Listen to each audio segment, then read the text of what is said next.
Okay, we had breaking news. The Pittsburgh Steelers have fired Matt Canada, the offensive coordinator. What this means, big picture for the Steelers, their quarterback, and ultimately their head coach, who took responsibility, said it was his choice. Did the owners get involved? We will talk about it all coming up. But first, subscribe to the YouTube channel. Content. That's all we got up here. Constant podcast from the 3 and Out podcast with me. So subscribe to the YouTube channel, subscribe to the podcast. Appreciate everyone that has. Go to thevolume.com. Get your merch. We got 3 and Out merch. We got Go Low merch. Thevolume.com. Search the shows. Have a great Thanksgiving week. And we will be back on Thanksgiving night reacting to some of the games and looking forward, obviously, to the weekend because it's football season, baby. But first, grab your smartphone, download the official ticketing app of this podcast, Game Time, the official ticketing app of this podcast. You want to go to a game? Do you want to go to an NFL game, a college football game, a bowl game, an NBA game, a college basketball game? They got you covered. Concerts, comedy shows as well. You just download the app, buy your first pair of tickets. When you do, use the promo code JOHN, JOHN, promo code JOHN, and you will get $20 off your first pair of tickets. Highly recommend it. Thank you for everyone that has hammered that promo code. And for those of you that haven't, go do something fun. Get outside the house. Take your wife, take a parent, take a son, take a daughter, and go enjoy yourself. And do it on me. Save $20. Promo code John, Game Time. Download the app now. Okay, the Pittsburgh Steelers have fired an offensive coordinator. And it's the first time in season they fired a coach since 1941. Let's face it, there was a lot of pressure on this team coming into the season. They have not won a playoff game since 2016. They have been nowhere near what they have been, I would say, through the majority of my life in the 90s, the 2000s, and even the early 2000 teens, because their quarterback position has not been very good. They have not been good on offense. Their defense, TJ Watt, star. Trade for Minkah Fitzpatrick, star. Highsmith, best second rusher of the league. Like, I got good players. Joey Porter, going to be a really good player. I don't care how many pass interference penalties he gets. Dude can play for my squad any day of the week. But their offense is anemic. It's not very good. And it's not because, well, they don't have any players like the Pittsburgh Steelers. No. Or, the New England Patriots. They have multiple wide receivers that we'd all take. They have a running back who I just do not understand why he ever comes off the field for Najee Harris. Jalen Warren, player. But here's the thing. Matt Canada, we can separate this. Objectively, he was a terrible offensive coordinator. He had 0 games with 400-plus yards. This is in 44 games as Steelers OC. They had 1 games of 300-yard passing. They had 2 games of 30 points. They had 7 games with 2+ touchdowns. They had 20 games with 20 first downs or less. 28 games with 20 points or less. He was not very good. Fire him. I'm not going to argue that he should have kept his job or should be like some highly thought of offensive coordinator. He stinks. So when you look on the internet and you see all these places at Penguin games all over the country, Steeler fans chanting fire Canada, I don't blame them. I'm always pro fan. They make the world go round when it comes to sports. Without them, we don't have any of this. And when you're a Pittsburgh Steelers fan, you know what a good team looks like. And this team, despite being, having a good record, they don't look very good because their offense is anemic. But when you have a quarterback who is not very good and isn't very talented, Bill Walsh could be your offensive coordinator. Mike Holmgren, Mike Shanahan could be your offensive coordinator. And it is going to be a struggle. It's always my argument with Bill Belichick. It's like, well, look what Bill's done without Tom. Well, yeah, no coach is good without a really good quarterback. Why did Jimmy Johnson go into the Cowboys Ring of Fame? Because he drafted Troy Aikman. How did Bill Walsh, I don't know, become Bill Walsh? Because he drafted and coached Joe Montana and then traded for Steve Young. Like, to be a good coach in football, it's impossible to not have a talented quarterback. And the better your quarterback is, the more legendary you become as a coach if you know what you're doing. Is Mike Tomlin a good coach? I believe so. But if I give him Kenny Pickett or Mac Jones or Zach Wilson, he has no fucking chance. Why? Mike Tomlin doesn't know anything about offense, just like the majority of defensive coaches in this league. He is beholden to his coordinator. So when he hires a Todd Haley and Ben's still playing well, or a Bruce Arians and Ben's young, you're going to be good on offense. You are, because he's a great motivator. He can lead the troops. He can stay on guys. He can ride the wide receivers or running backs when they're acting like idiots. He can look at offensive linemen and get the most out of them. But when it comes to scheming the offense with the limitations at quarterback, he brings nothing to the table. Just like John Harbaugh or Mike Vrabel, or just go around the league. They are like, it's all about the offensive coordinator and the quarterback. And yeah, you can get rid of the offensive coordinator who's not any good. I agree. But your quarterback also stinks. And when you're desperate in a draft, and listen, all teams are desperate in the draft. They all have needs.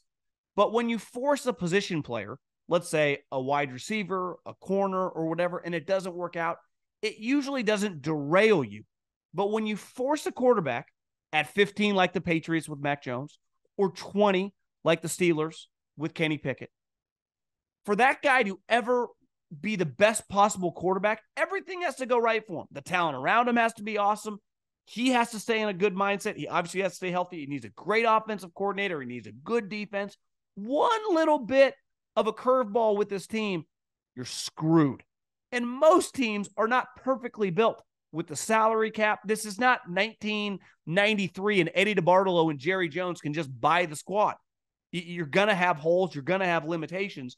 And listen, not every all coordinators aren't created equal. So I was thinking about this morning when I saw the news that they fired Matt Canada. Who in their right mind is going to want this job? Wait, like, I got to coach Kenny Pickett? He's not any good. And here's the thing. You know right away, a lot of guys, just because you're productive in college, it doesn't mean shit. And the reality, and Mac Jones was for a year, just like Kenny Pickett was for a year. Now, I would say the difference between those two players, Mac Jones was a backup the majority of his career. Did not come in until Tua got hurt, I think, against Mississippi State when he hurt his hip. Kenny Pickett was, I think, started 4 years and had one really good season. It was his 5th year starting in the program. And obviously had Jordan Addison. I mean, look at that. The guy's pretty good. Made him look pretty good. Is that a little Johnny Manziel, Mike Evans situation? Like, Jordan Addison's going to play in the NFL for a long time. But as long as the Pittsburgh Steelers roll out, like, okay, Najee Harris, if you had a redo on the draft, you wouldn't have drafted him at, in the 20s, right? We know that for a fact. If they could get a redo on that one, they wouldn't have. But it doesn't kill you. You get another running back, you just keep playing him more. It doesn't derail your franchise. But when you go all in and all your chips are in the middle of the table on this player, as they are when you draft him at 20, and Mitch Trubisky is your backup, which you've extended twice, you're just fucked. And I think the big picture question mark is, I like Mike Tomlin. I like him a lot, but they're not going anywhere. There's nothing he can do. And in fairness to him, he's not the general manager, right? He doesn't pick the players. They're a GM and head coach. They separate it in that franchise. Plus, the owners play a big role. Mike Tomlin can get up there and take responsibility all he wants. You can't convince me that the ownership did not play a role in this. I'll never believe that, especially when the news breaks Tuesday morning. Like, to me, a coach pulls the trigger immediately, if that's what he's thinking, not 24 hours later. Look at Sean McDermott. To me, that's a Sean McDermott move with Ken Dorsey. They lose at night, boom, he's fired the next morning. Like, that's how a coach operates. That's typically how these things happen. When it takes 24 hours, I got that thing red flagged from a mile away. That's not how this organization operates. But if you're the ownership, you're like, God, we got some talented players. What the hell is going on? And it all gets back to, when you draft the wrong quarterback, good freaking luck. Look at the Jets. They thought they got bailed out until Aaron Rodgers ripped his Achilles 5 plays into the season, and then they got to go roll back to that guy, and they are completely screwed. The 49ers, the football gods threw them a bone. They would have been royally screwed. They would have had to play a guy who's not any good. But luckily, Brock Purdy fell into their lap, and they kind of struck oil. That's not normal. Like, most times when you draft a quarterback high, you just play him for several years, and if he's not good enough, you're just going to end up losing. It doesn't matter who the coordinator is. And I think the Pittsburgh Steelers have big picture, major question marks. What are they going to do? Like, go get Kirk Cousins off a torn Achilles? Like, their options are just very limited. In fairness, like, listen, the Saints gave Derek Carr a lot of money. It has been a disaster given how much they paid him. But if I was going to defend the Saints, what were their other options? What were they going to do? They didn't have their pick because the Eagles had it, right? So they had some money. They had to make a move. He was available. He had been a serviceable starting quarterback. I do understand the logic. It just hasn't worked. I'll never understand the logic in the draft taking a guy who doesn't have the talent high. I never will.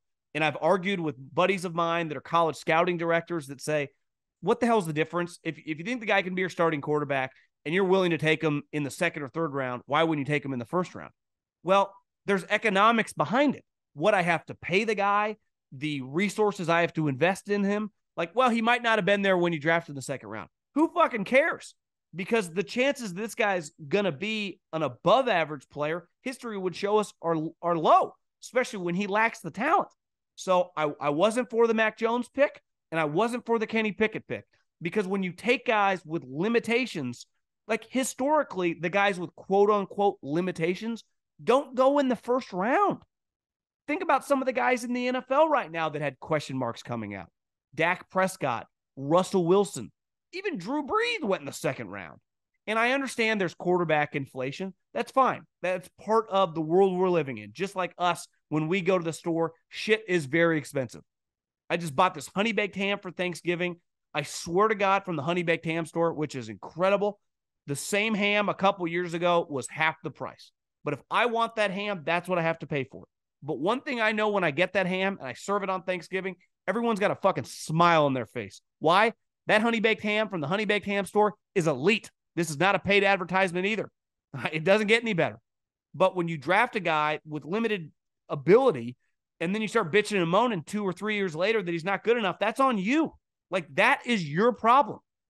Like last year when Matt Patricia wasn't a good offensive coordinator, that wasn't on the offense. That was on Bill Belichick. That was his fault. But now it's like another coordinator is going to come in. Like, ultimately, you make a change with Ken Dorsey. We've seen Josh Allen. He's got a lot of ability. He's made a lot of plays. He's been a star in the league for a little while. So the coordinator and the scheme does impact them. I don't care what scheme you run with Kenny Pickett. You're not. I want to play you if I'm a good team. I want to play you. And they screw themselves the moment they draft. Good guy. That's the other thing. Sometimes you can overvalue the character, how intelligent a guy is. Like, can you play or not? Like, this is pro football. This isn't pro being a good guy. And the majority of guys in the NFL are good guys. So it's like, are you good enough? The margins are so small. He won't throw the ball over the middle of the field. The other thing watching him, and I've gambled on the Steelers for some reason a lot this year, and luckily it's paid off a couple times, so I felt very lucky. A huge part of getting a guy like that, this goes to Mac Jones, and honestly, like Jimmy Garoppolo's and Derek Carr's and now Brock Purdy, like their knowledge of the game, right? Their knowledge of the playbook, them being on the same page as their wide receivers, them understanding from audibles and checks, and just that's got to be a point of difference for them. Their freaking brain, because their physical abilities, that they could never dream of doing things that Mahomes, that Josh or Lamar or Herbert can do. So they have to win upstairs. And you watch Kenny Pickett, I watch a dumb player. I watch a guy that I don't feel like he knows what's going on. So he doesn't have the skills, and then I don't see a smart player, it's over. So whether it was Bill Walsh, like I said, or Matt Canada, this offense was never going to be good. You can rattle off all the stats and you can rejoice. I don't think it changes much at all. I'll bet against Kenny Pickett, and I'll bet against Mac Jones any day of the week when you draft those guys high. My philosophical belief on those type talents will never change. And I'm kicking myself because I picked the Pittsburgh Steelers to be an AFC contender, and I knew right away you can't be with that level of quarterback play. It's impossible. It's not going to happen. And their team clearly just isn't good enough. The other thing is, I like Mike Tomlin a lot, but he doesn't influence the game, right? He's a motivator on game day. He doesn't call the defense. He doesn't call the offense. So, like the 49ers, for example, have had limitations, or the Rams on certain years. But their head coach on a given week on Sunday can impact that game with his play calls. Like, ultimately, Mike can only go so far. And this would be the pushback of hiring in this modern day football, which is an offensive sport, like it or not, defensive guys, especially defensive guys that don't call the defense.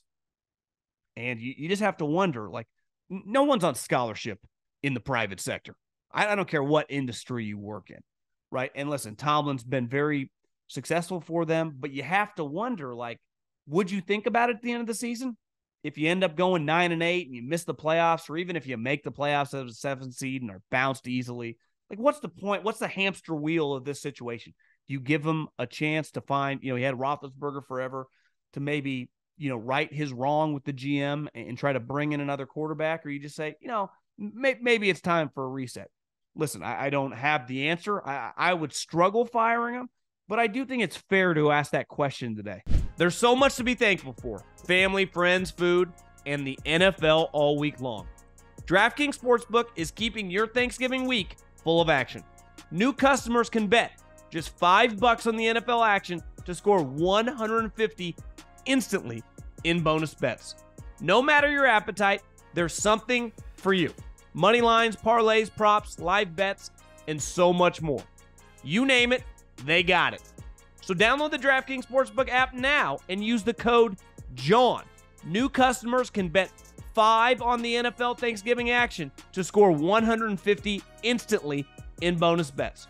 Only on DraftKings Sportsbook, an official sports betting partner of the NFL. With code JOHN, the crown is yours. And before we get out of here, can I tell you about my friends at Uber Eats? It's time for this week's player I thought might give almost anything to redo his game, brought to you by Uber Eats. Well, if you watch Monday Night Football, the Chiefs can't catch a cold. Every ball goes right through their hands.